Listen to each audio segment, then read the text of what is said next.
Hi, my name is Sophie Benella. I chose prompt option B, which focused on Quinn.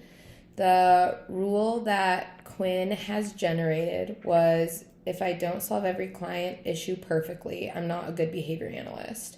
I kind of interpreted this rule as if these clients don't succeed and don't do well, then I'm not going to do well and I'm not good at my job. This rule is an example of a rule governed behavior because this was an action controlled by verbal instruction. So his verbal instruction was if I don't solve every client issue perfectly, then the action of that would be I'm not a good behavior analyst. So by not solving that verbal instruction, it then leads to not solving that other action. The second question was describing how neutral stimuli related to work can acquire anxiety-inducing functions. So some of those neutral stimuli could be client feedback. So if your client isn't providing you feedback or isn't responding to your data well, that could cause anxiety-inducing functions. That could cause you to be more stressed and more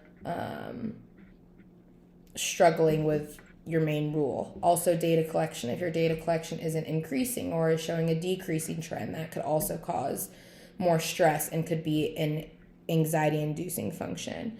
As well as supervision meetings. If your supervisor is providing you feedback that's a little more constructive rather than positive, that might stress you out a little more.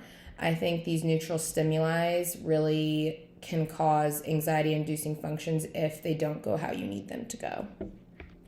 For the third question, some examples of events involving those work-related stimuli that I just stated prior, in which Quinn's private verbal behavior might mediate a transformation of that function. So if the data is not looking how he wants it to, that might affect him solving the issue of the client, and therefore he might not be a good behavior analyst. Or if he has a supervisor meeting and the supervisor is constructing all of his work and saying, hey, this isn't going well, you're not really doing a great job at this, that might make them feel not good. And then because of that affects the rule of him not being a good behavior analyst. This might make him question his rule and question what he's doing. Another example could be that being a good therapist, you have to have your data collection needs to be done correctly. So like other people could affect your behavior and your rule.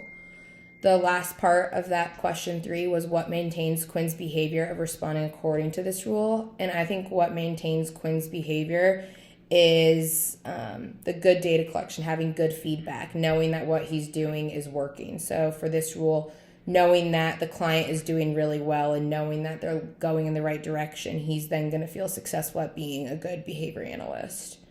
So overall, what maintains that behavior, I would say, would be the client succeeding and the data succeeding and your supervisors being proud of you. Thanks.